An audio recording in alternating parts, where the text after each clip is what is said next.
show on our Session Unsigned slot. And we played a demo by them, and then they came on tour with us earlier on in the year, supporting Catatonia. And the new album's just about to come out. This is the first proper album from Idlewild, Edinburgh's finest, and we'll talk to them after this. When I argue, I see shapes.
It is from the new Idlewild album, which is called Hope is Important. That's When I Argue, I See Shapes. It's the session from Radio 1. Steve Lamacq with our guests, Idlewild, who aren't really here Well, they're here now, obviously, but when this goes out on air, you'll be in Hull, actually, when it goes out, on tour with Ash. Yeah. So this is your biggest tour so far, isn't it, the Ash tour? Yeah, it's probably consistently the biggest venues. Yeah, we've done, like, we did the Even Session tour and stuff like that. I think it's the longest as well. Yeah, well, we're doing, like, dates on our own before, so I think it clocks in about 30 dates in total. So it's been quite a year for you. You just mentioned that we had the Mosh and Go tour at the start of the year with Catatonia and yourselves and Travis.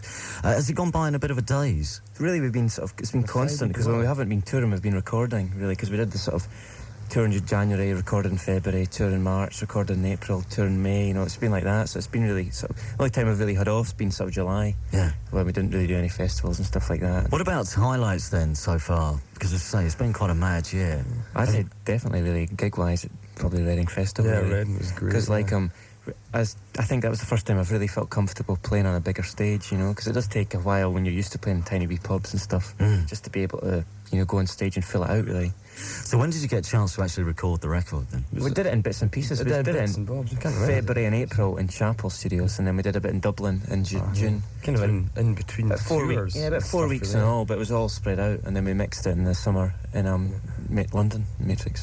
And what was your aim with this record? Because Captain was a very sort of neatly self-contained set of songs on a mini album. So you had to go past that and then approach the new record. What did you have a mood or did you have a feel that you wanted to get across? I think it's much more downbeat than Captain, really. I think with Captain, that was like our oldest songs, and we really just wanted to get them out. And I like short albums anyway, and the way those 6 songs just work so well together. I like, people say it's a mini album. It is a mini album, but I think it's like our first album, really. This one's sort of our second, almost. We were a bit scared maybe initially to like branch out and write sort of not ballady songs, but you know what I mean. And this, we just went for it, really. We're just doing what we did best, I think, at the time. And now we're really trying to for time as well. We're sort of, I suppose, changing a wee bit, and lyrically, I suppose it's a wee bit more sort of depressing, but it's not really no, I think it's definitely an improvement. It's got different links with the first album though, with Captain, hasn't it? Right down to the title, because the title. How did you get the title? Well, the thing is, like, we've been asked about this title a wee bit already, and it's just, I suppose it's one of these phrases that can be taken completely literally, and it is like some sort of real positive statement. But then it can mean absolutely nothing. Or it can mean absolutely nothing, and it's a sort of, it's in between somewhere. I don't want to be like purposely really vague, but it is got quite a vague title. But Captain finishes with "Nothing is important." Yeah. So you pick up with "Hope is important." Hope is important. Yeah. That's good. Chapter 2. Yeah. Very nice. But there are themes, even lyrically, there are themes which continue this time, sort of claustrophobia, frustration, exhilaration, things like this, which, do you think that every time you approach a certain subject, you can do it better or from a different angle? I don't know. I suppose maybe just when you first write songs and stuff like that, and then you release them, and people sort of give you their opinion of them, it really sort of makes you think about things a lot more, I think, What, discussing something? Yeah, or just trading opinions? We'd write, like, when we started, we was like 40, 50 songs, we just play them and discard them, and no one really talked about them, they were just there. And it's suddenly when you release them, it's like, at school, they come under sort of analysis from different people, which is really good, because it makes you think about different things about your songs, and ever since then I've just become much more conscious about it. So now I do understand what the songs are about more than before, when they were just sort of some phrases put to some sort of like good riffs. You make it sound so nonchalant. Just a few phrases which we knocked up, and on top of some riffs. But it must mean more to you. Oh, it does, definitely, but like, that's what I'm saying. It's like now I sort of understand more what it means than before, Do you thrive off analysing emotion thing then? So if you're pushed to some sort of extreme, or you're feeling a certain way, have you ever found yourself in a situation where you're just almost storing up something which, oh no, I feel this at this point in time? Yeah, well, I think definitely.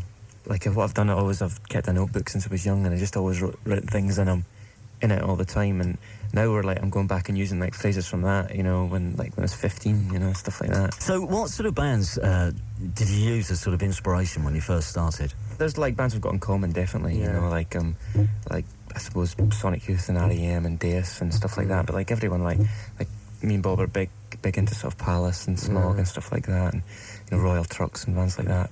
I think definitely American bands, really. Because the reason I ask is what you were saying earlier on about the band being built around tension, and it's slightly uncomfortable, was that the sound, when I first saw you play live, didn't sound like anything else around at the time. We were going through a period where various sort of bands were coming through. All seemed a little bit polite. Yeah. So did you feel a little bit out on a limb? Yeah, well, I don't know if we ever felt out on a limb, really. Like when we did play gigs in Edinburgh and stuff when we were starting, we didn't sound like a lot of the bands that were about as well. Because I always thought you were a bit of an antidote, to some of the things which were around in a way. Oh, because definitely. It was very, very ruthless sort of honesty. Ruthless, right? It's like cutting something open and finding the real sort of hardcore passion, emotion. Well, when we within. did form a band, there was because there was all the sort of British bands we just didn't like, basically. Yeah. There was stuff that in Melody Maker and NME that we'd sort of buy religiously every week and we'd read through it. And you did that as well. Yeah, there was just there was nothing really sort of exciting. There's some great British bands, like I love Gorky's I Got Eat Monkey and stuff like that, but like sort of hard guitar bands, stuff like that, there wasn't really anything really. And it was born, I suppose, out of frustration of sort, So it's the tour with Ash next, and then what happens after that? We're waiting to hear stuff about America, I think. Yeah, CMJ maybe. Yeah, we're talking about that, and then Japan. We're going to Japan for the first time. 2 days in Japan, I think. In December. Yeah. We'll play a track off the album, and pick one actually. What would you like to play? I don't know.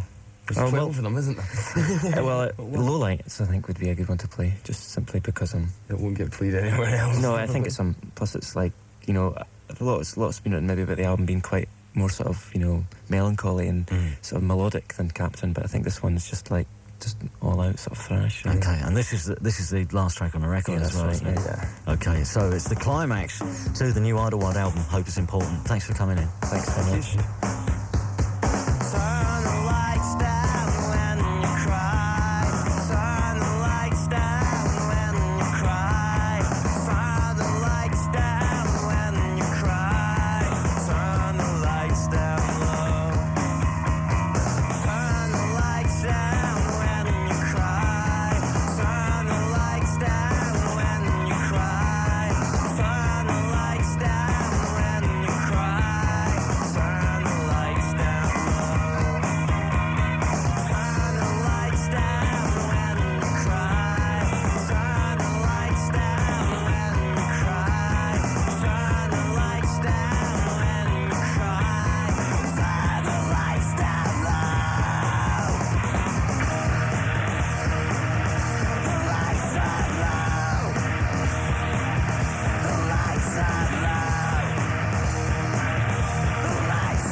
Sure sign it didn't happen long ago.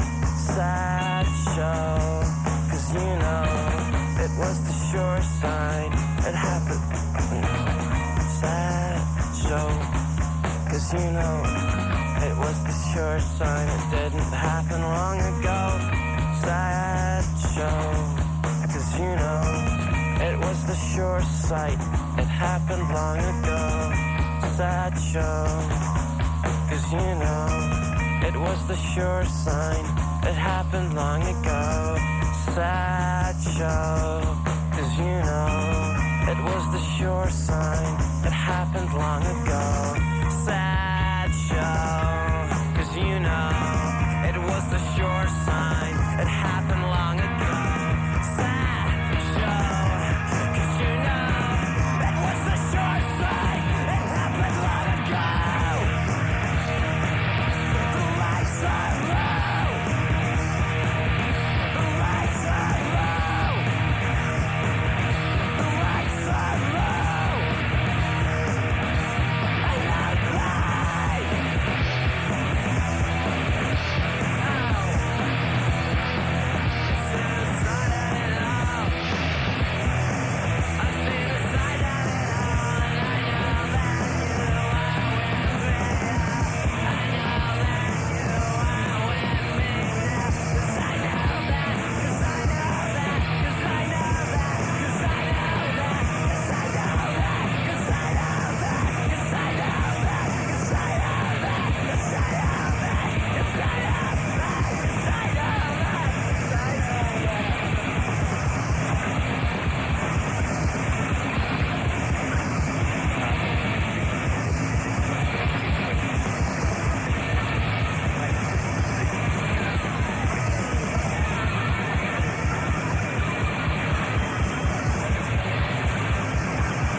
It's Idlewild on the evening session. Very nearly exclusive. Thank you very much to Roddy and Bob.